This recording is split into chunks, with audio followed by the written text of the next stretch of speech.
But if I just, every time when you're making a face, it might be the reaction, I just...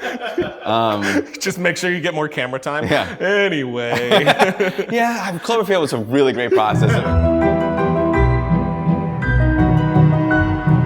One of the big learning lessons of the Cloverfield Lane movie was how much ADR is okay. Right. I was really averse to all forms of that. You just wanted all production sound. Yeah, well, no, just in terms of like fixing things and like having someone like, oh, this unfortunately we can't on this line. If someone said, can you like please story pass the salt? elements. Yeah, story elements. Gotcha. That to me jump out when I watch a movie, and there's one huge bit when there's a kind of like an earthquake is happening, and they all stand up, and John Goodman comes in the thing, and there's a light blinking, and they're like, what's happening? And he's like, oh, this must be the first wave. It then cuts to them, the two of them, for like 20 seconds, and it's all ADR of John Goodman saying like mutant space worm, like he just goes in this whole thing that was all exposition. It was some stuff that was recorded there, but it wasn't the right stuff anymore. Yeah. We had changed some things, so we had to redo it. And I was like, we can't release this. How are we really doing this? I'm screening for some people, and nobody noticed. Never I'm like, noticed. I said, we're literally on them. There's a whole, that's what the killer is for ADR, is when you're not on the person for that long. You usually want to massage the edit a little bit so that like they're just starting to say a word, and then you cut off of them, and you cut back to make it feel like it was legit.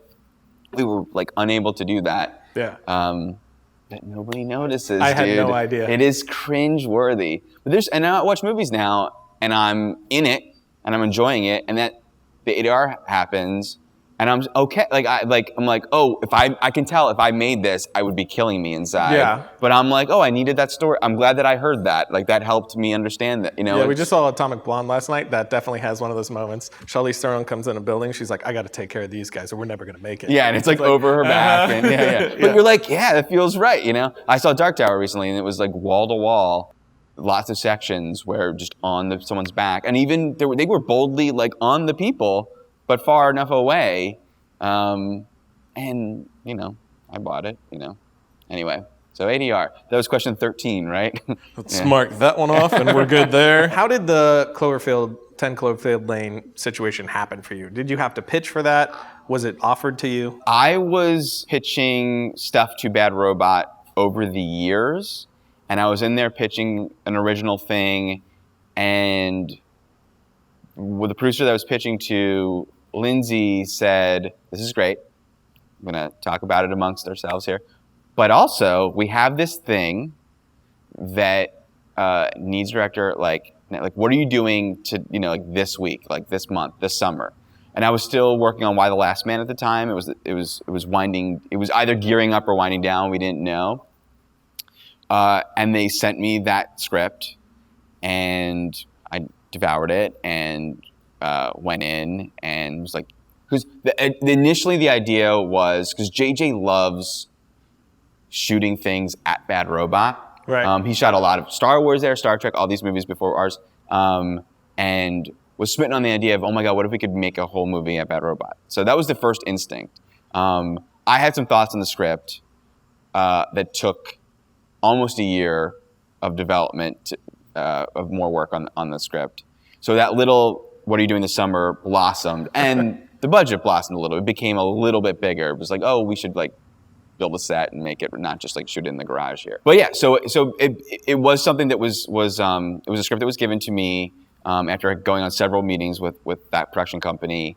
And then I pitched my take to those producers, and they had to decide, do they dig what I'm saying over someone else? Right. And then they took it to JJ, and then I met with JJ and had to pitch him my take. And then when he dug it, then I had to pitch to Paramount. And then after we worked on the script, that isn't like, okay, I got hired to be the director on it, but that is just in the development phase. Then we still had to get a green light. So then I had to pitch Paramount again, now with the research of Bad Robot helping, to say, okay, this is the movie we're going to go make now with this version of the script, blah, blah, blah. And so that's still a kill point for a movie. We could still have not gotten the green light. So was that process of working on the script for the year before the green light? Yep.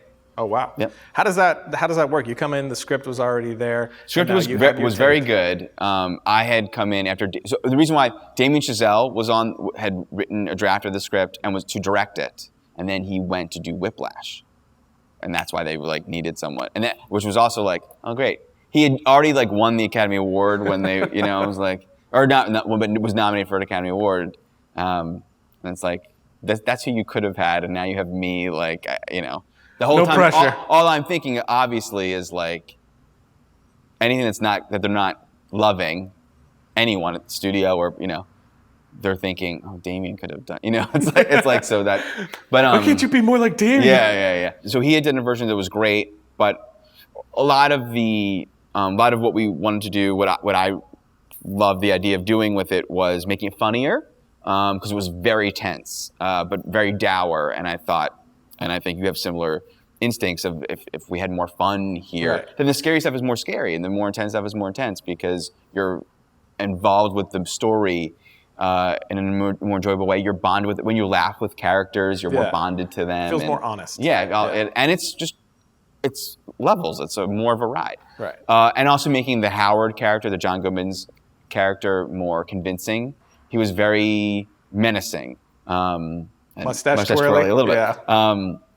It was good, but he was just very menacing, and I really loved the idea of and I thought that character does have a point, up until a point, and I really wanted him to have like what wasn't in the script initially, something that we brought to it later, was that thing that he says about building the ark after the flood's already come. Yeah. That argument with her that he has was something that I was really hellbound on having in the movie, of like being like, fuck, yeah, he's got a point. So that and set piece, fun, actiony set piece stuff that wanted to put my touch on. And then, but we continue to write throughout the whole Was that like you sitting movie. with the writer and be like, here are the things that I want to do, and then him trying to pass it and then taking that? Pitching first to make sure the studio and the producers all love what I have in mind, and they have also their own feelings too. So they're approving what you want to do before you. Yeah, but I mean that's part of what got me the job, was like, this is what I think needs to happen in the script, in the story. And then getting together with the writer, and sitting down with all of us, sit down.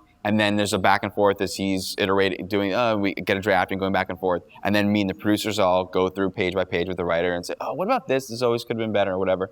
But that happened literally. We got the green light. We're going down to New Orleans to shoot. And they're still like, oh man, this still should be better. And Right. I love that Tarantino, I know something you don't know tension. Yes. And so that game night scene wasn't in the movie until we knew we did not have that yet, and the hot canned air runner was not in the movie for a long time, and it was just we were always trying to crack that. How do we have that thing that helps her and then sets her up? And I found a YouTube video of someone spraying a lock and it worked, and I was like, oh, that is real. I'm not, we can really do that. Then it was like, how do we set it up? We were gonna have a montage of when they're doing stuff, when they're playing games and puzzles, that Howard was going to be cleaning with that canned air. And then it became that great little speech he has of when I was in the Navy and we, froze a knob off, whatever. Yeah. I don't even remember that. I barely remember the movie. Blocking it out. I know, but even though it's like, there's a time when it was like, I annoyingly knew every word. But anyway, so yeah. Constantly working on the script even throughout. And what about storyboarding? Did you do any storyboarding on this? Only the action sequences, the car accident, and the end. Did you shotlist at all, and then that informed the storyboard? For the actiony bits? Yeah.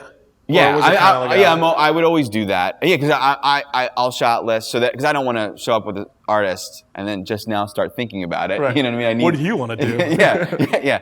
Although, I mean, frankly, there was that I worked with an amazing artist who, like, it was really fun. We were really like, oh, and then it wasn't previous experiences that sometimes like this, and then okay, and they're trying to understand what I'm saying as opposed to like leveling it up. Right. I had a great experience with this artist, but. Unfortunately, a lot of what we did we were not able to use. Kind of adjusting on the day it ended up being? Yeah, that's what I meant. That's what I was trying to say. It's like we storyboarded a lot for one scenario, and then we changed that. There was a sequence that happened initially during the day, and then we decided to set it at night to be scarier. So it was everything changed about it. Everything. The identity of things change, is all kind of changed because of that one thing. So Did you shotlist the whole movie up front, or did you shotlist a little bit and then sort of? It's an interesting question, yeah, because I in the short films that I had done and the commercials that I had done, I shotlisted them, and then Right. and I was like, what? And I had a great DP that was very excited to be collaborative, and he sort of calmed my nerves and like, let's just do it. Through the prep phase where you're meeting with everyone daily, there's a section of your day where I'm meeting with production designer, I'm meeting with this person, and then there's a section where now me and the DP meet and we go over the movie. And the AD, first me and the DP meet, and then me, the DP, and AD meet, and we talk about what we think the schedule looks like and how we're doing, So in those meetings, it's he and I going over every scene, and I would try and shot list the night before, whatever, what I think that is, then I can go over with him, scene by scene, page by page, and then we're slowly working through the script. And this is in pre-production, or this is during production? Pre-production. Okay. Prepping it. Like we're in New Orleans, where sets are being built, and we're in that phase. And we would do overhead schematics. We would kind of, in our office, we'd go, okay, here's the doorway, here's here. Oh, it would be cool if it's something over here.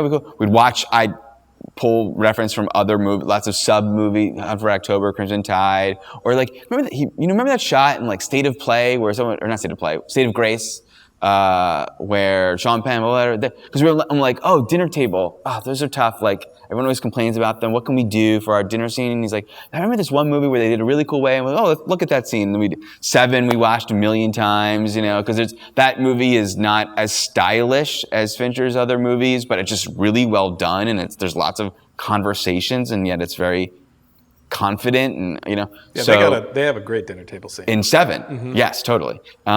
So looking at that and thinking, oh, what do we like about that? What do we not like about that? And then applying and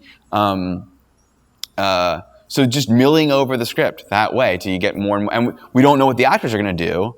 So we would, hopefully they'll want to go here. If they don't, maybe we can, always kind of having that looseness built into the plan. Luckily, this doesn't always happen all the time, but because our whole movie was in one set and it was built mostly, not all the way, but mostly by the time the actors came. We had a week or two, I can't remember, of rehearsals on set with the actors. Nice. So we went scene by scene, and I got to see their instincts of where they were tending to go, and I got to massage a little bit of, maybe it's better, and then I would have the DP come in and watch also what they're doing, so then we would huddle, like, she went over there, so we could just, So it was that. Up into a point. We didn't get through the whole movie. Right. We got up to a certain point, and there was a dark spot. And then when we were in production, I was dreading, oh my God, we're going to do when we get to that dark spot. Was it chronological? We shot in order because it was all, we shot mostly in order because the movie, there's like a period in the movie where you like believe one character, and there's a period where like you don't believe, and there's a period where like you're back to believing him, So we did it in chunks, so we were all in like one headspace because most of her room in the beginning, most of the hallway in the beginning, most of the main living space in the beginning, and then when things turn a little bit, then we go back to her room to shoot. Now we're this, Gotcha. You know what I mean? Yeah. Which is kind of what the movie does anyway, actually, when you think about it. But I was dreading getting to that dark spot. But luckily, and one of the most validating experiences of the whole show was getting to the dark spot, and then it being, okay, we don't have a shot list for the next day. So after we wrap, we go through the next day's stuff, and the camera operator and the camera team were kind of, we're in here, so we'll start wide, obviously, what would that be? And then, we just sort of talk through it, and we figured it out. And it was awesome, and it happened very quickly, and it was so gratifying to know that I didn't have to, really be hard on myself and over intellectualize things, and I got to a place where I hear some of my heroes are able to do, where they can work off of instinct and whatever, and I was really able to work off of instinct and also do the thing that I hoped that I could do, which is while we're shooting, suddenly the camera's resetting, and when it's resetting, I'm like, oh wait, that's awesome the way that moved and did that thing, and like, oh, let's change of plan, guys. we need to do this now. And Nice. that was scary to say, everyone had planned for this and the crew might get angry at me that now I'm totally changing. But like, it made it better. It makes it better. We got to do it. And I was just delighted to know that I had the talent to do that. And I had I was okay to upset some people, like Right. ability to take that, and it ended up being fine. I was able to rally the crew behind things like that. That was wonderful, because I lived in fear of that experience for a while. I imagine you probably would feel similarly. Yeah. Yeah. What's that like for you rallying the crew? Do you have like sort of approach at that, or is it just No, and I don't mean it in a way where I'm like on a loudspeaker. Hey, Yeah. crew, let's share. No, but just in terms of Bill Pullman, I already had Independence Day I had a speech. relationship with everyone, and we all really enjoyed our company. And when conflicts happened, I popped in when I felt necessary. I stayed away when it was being handled by other people. But I just like I already had the great relationship and try to get people. It wasn't just, we have to do this now. I was trying to pitch. Oh my God, it'd be awesome. You just did this awesome thing. Why don't we, get people excited to do the thing. So just keeping a certain atmosphere. Yeah, I don't like well, you're the director, whatever you want. It's I want you to be excited about what we're doing. Right. Because I had some struggles on various projects with producers where they get very didactic, like it must be done this way. Right. And for me, it then feels like this thing is only going to be as good ever as what you think. Right. It can never be better than what you think. Isn't that sad? Yeah. It'll never be better than that. Yeah. It can only be as good as whatever has come to you then. Much more exciting for it to be great, to be better than that. The only way to get there is to get the people that you're working with excited. You don't want them clocking in and clocking out. Right. You want them thinking about how can this, what if I did, and whatever their specific position is, from sound editing to mixing to the art director who's like, which color, and I was like, what do you think? I would buy that. Because I might think it's this thing, and then they go, well, and I realized, that's just because I have this weird, when I was a kid, I saw the thing being that color, and that's actually not the most logical thing that most people would relate to. Sure. So it's good that I had that back and forth. Anyway, so that's what I mean by pitching the crew, I guess. Yeah, no, that makes a lot of sense. What about approaching the story from a whole and by scene? Is that a different thought process for you at all, or does that not even make sense? I think your by process? the whole is more happening in the development phase, because when you're shooting, me and the producers and the actors are the people who are really focused on how is this working for the whole. Yeah. In fact, interestingly, on the Black Mirror episode that I directed, we shot out of order, and there's a moment when the main character Wyatt played, Wyatt was hilarious. The lead character, that actor, hilarious, so funny. And that whole, it was very well written, but we improv'd a lot. A lot of his stuff was improv, and we would just riff back and forth. Oh my God, what you did, yeah. And there's a scene just after the real apex of the movie, and shit goes bad and dark for him. He then is okay again, and that scene was played very funny. And I'm trying to not spoil things. Right. This would be more interesting if I spoiled things, but so we shot that. It's funny. Coming off of this crazy, intense experience, funny scene. And then we shot the crazy, intense experience, and it was really dark, way darker than we thought. We thought it was going to be, it was effed up, the way he played it. And then we were cutting it, and I was like, this does not work at all. It just went it doesn't too work dark? for him to be jokey with people that almost killed it, Right. that he believed 1 second before, So that didn't work at all. So we had to recut. We just had to refigure out how do we end this thing based off of that. So this is all me to say I effed up, that. Right. That is where I was not mining the whole. I was like, while we were shooting that scene, this is the best way to shoot. This is awesome, this scene. And then I shot the scene that came before it, and I said, this is the greatest way to shoot this scene. Oh my God, it's amazing. I did not pay attention to how this would meld into the next one. Right. All worked out in the end. We found a way that worked really well. And I think that's a thing that is a part of the process, so I'm not killing myself over it. But that is a real thing that happens. That's really interesting. Yeah. What about character? Is that something that you're developing and then bringing to the actor and then seeing what they're bringing to that? Or do you like actors to kind of build the character themselves and bring that to you? Combo. I mean, that's when I meet with the actor beforehand, whether it's before casting or while in the process of, that's one of the things that we're talking about is they're feeling me out and I'm feeling them out. How do you see this person and how do I see this person? And that's them judging, do I want to work with that director? And that's me going, do I want to cast this person, you know? Truthfully, before doing that movie, I had not really worked with actors that much. You know, I'd really worked with, very briefly in commercials, sometimes models or real people. I did a lot of doc-oriented stuff. So I wouldn't even know if I would enjoy that process. Because I've always been very camera-oriented, right, very craft-oriented, and I found that I thought that was the most fun of the whole process. And I never thought I'd be the guy that would say this. I see directors and junkets saying that all the time. But because what you realize is so many of your conversations become about really logistical things and about what we have money for or what the set looks like and the location and can you still do this, what you had in mind in this place and with that or whatever. You know, it's all logistic stuff. Still super fun. But the conversation with the actors are the conversations that you want to be having the whole time. Like, what is the move? Like, oh yeah, and then when you do this, then when you do that, and what are you thinking there? No, I feel like people tend to feel this way. So wouldn't you, if you're this kind of person, like, if that's all the fun stuff, that's all what the movie's really about. Those are the actor conversations. So I really loved that.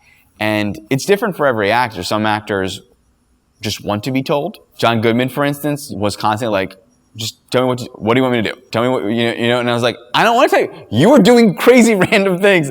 I don't want to just do you know? Was it ever like a little nerve-wracking, like, no, you're good? Yeah, well, it was a lot of like encouragement, you know, like, dude, I think he was really doubting what he was doing. And it was like, no, what you're doing is amazing. But Mary and John Gallagher Jr. we're closer in age, so it was a lot of like, enjoying each other's company, hanging out, thinking, you know. Similar references. But very similar references. But a lot of just talking about the people we think those characters are and really just riffing, like them performing and then, oh, wouldn't it be cool if you did I wonder if no, this doesn't sound great now. Let's change that. And they would have instincts. And Gallagher Jr. improvised a lot, that we did a lot of. He's great. He's so good, yeah. And there's a lot of on the cutting room floor, like different versions of things. Was that difficult? Like, if they're improvising a lot, is there ever a time where you're like, I just want you to stay on script for this portion? No. I would rather them never say the script. You know, Really? I mean, there's a couple of things that are expository that like must be said, but really, like with Wyatt and the Black Mirror thing, it was like wall to wall, like, and a lot of that didn't end up being usable. But that's what I want. That's the more. It's otherwise you're just like achieving the script, right? And it's so much more fun when new things are happening. And I did a thing on the Black Mirror that I wish I had done on Cloverfield Lane. That's, you know, growing and learning. That probably is a thing that people did, but I discovered it for myself, which is add-a-line. We would always play add-a-line.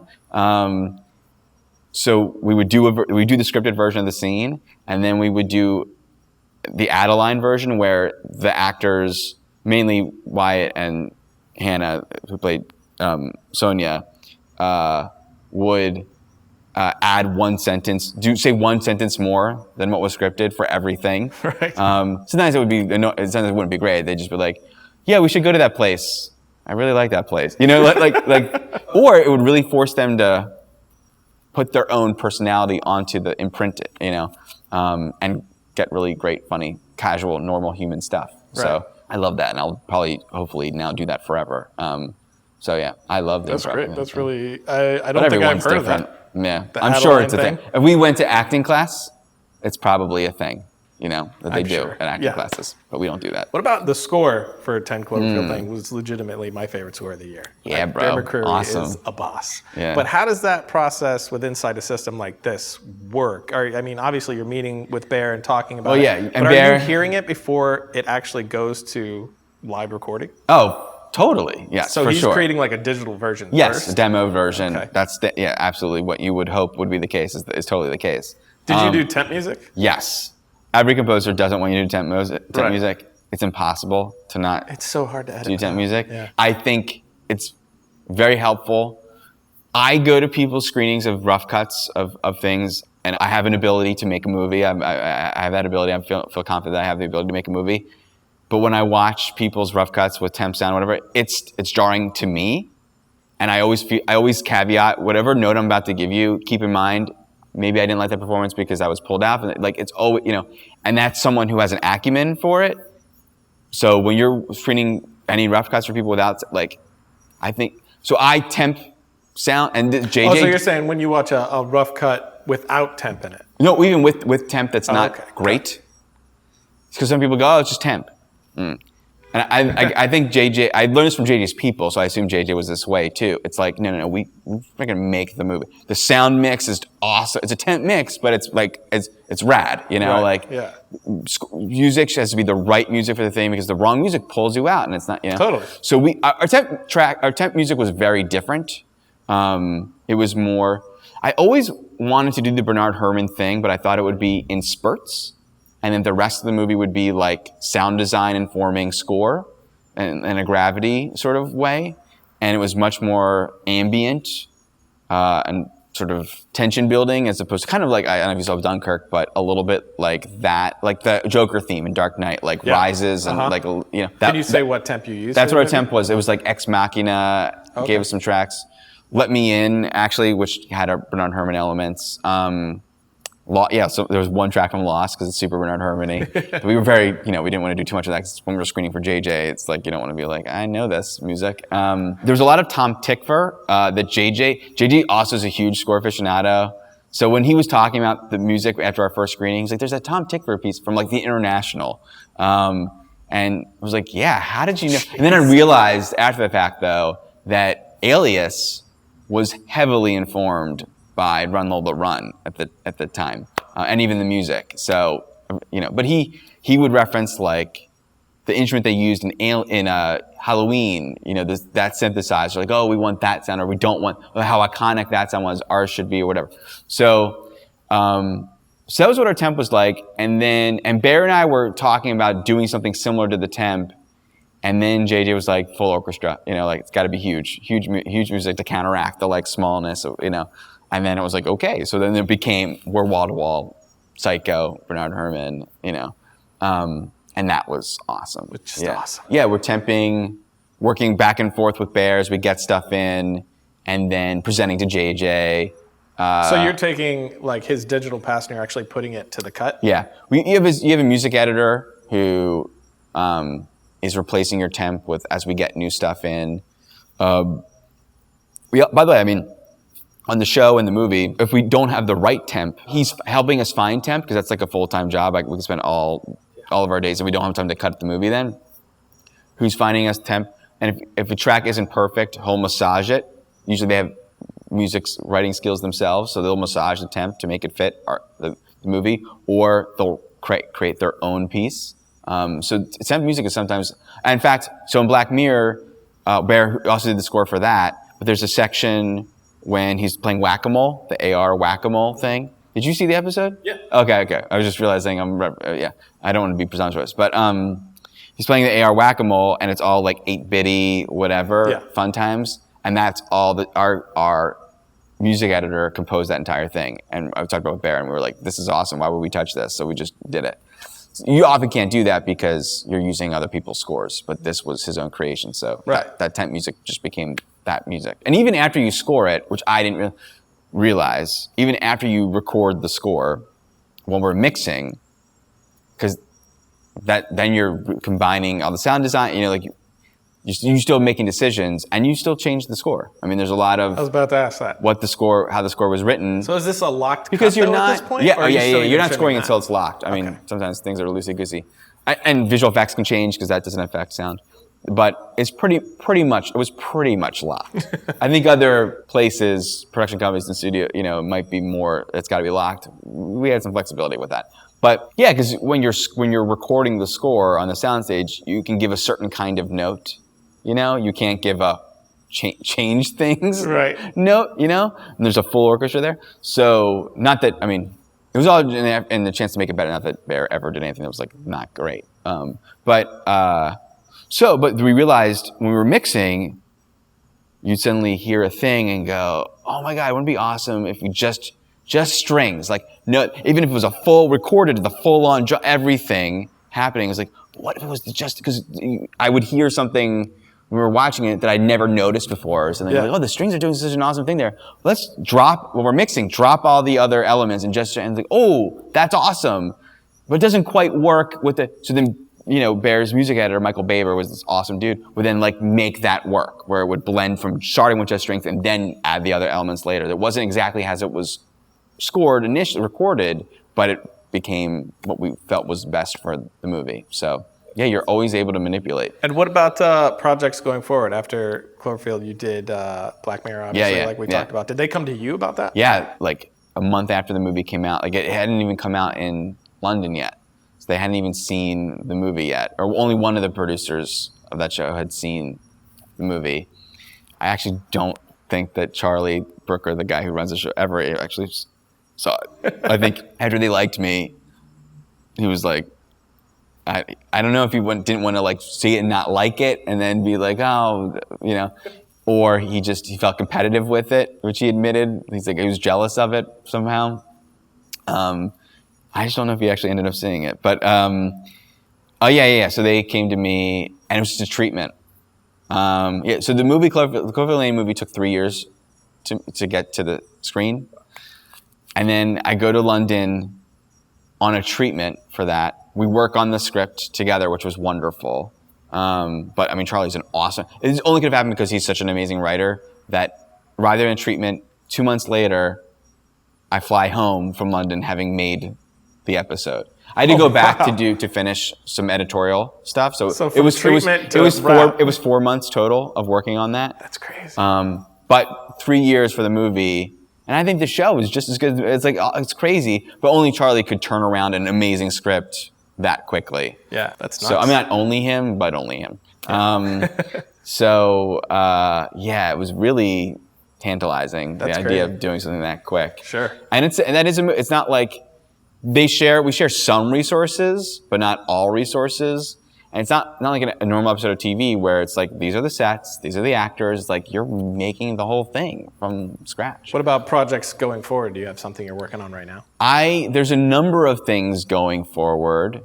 And it's been quite tricky to try and get them all across the finish line. Are you pitching a lot, or do you find that things are being offered to you more? I'm reading a lot of things. Some great things, some not. But every time I read something, even if it's cool, there's always something that's similar to an original thing of mine, and it's like, but I'd rather do my thing. Right. So it's been scary to say no to a number of things that I hope aren't bad decisions. I think so far I've been okay, but also it's like I don't want to be the guy who's not made a thing forever. Yeah. But I really want to make these awesome original things. They are friggin' awesome. The one thing we were talking about earlier off camera, but the Houdini movie is, it wasn't like, here's the Houdini movie offered to me. We came up in a meeting with the producers and I was telling them about, when I was a kid, I wanted to make Indiana Jones with David Copperfield, which was, whatever, dates when I was a kid and who was cool at that time. But I mean, David Copperfield was still cool, but like, he was like a god. He was in pop culture like no other. And then they were like, oh, well, we have this Houdini movie that's kind of, and that became the thing, this Houdini movie that we're making now. But that has not been greenlit yet, but maybe soon. But there's a number of other movies and even shows. I have a cool TV show that seems like it's coming together, original thing of mine with some friends. So it's been walking the balance between what can I not do, how long can I not do certain things versus being able to do what I really want to do. Yeah. Makes sense. All right, last question. Yeah. If you could, this is one of those typical questions. Yeah, I feel like go it's like back in time. Kill Mary. If you could, 20-year-old you, sitting in front of you, what bit of advice would you give him? Could be more than one thing if you want. I'd show him this interview. It's really helpful. Just really reassuring. I think it'd be really reassuring. It would probably be to not because I'm sure at the time, I was reading every film book, every interview with writers, directors. The first time, there's like the book, the first time you got paid for it or whatever, and I was really trying to align myself with one of their paths. Right. And I found, and I think you find too, like I started getting more successful and feeling more confident when I stopped trying to align myself with their paths and owning my own path. And even to the degree of like, there are people in whatever their job is. If you're watching this, you're probably interested in filmmaking.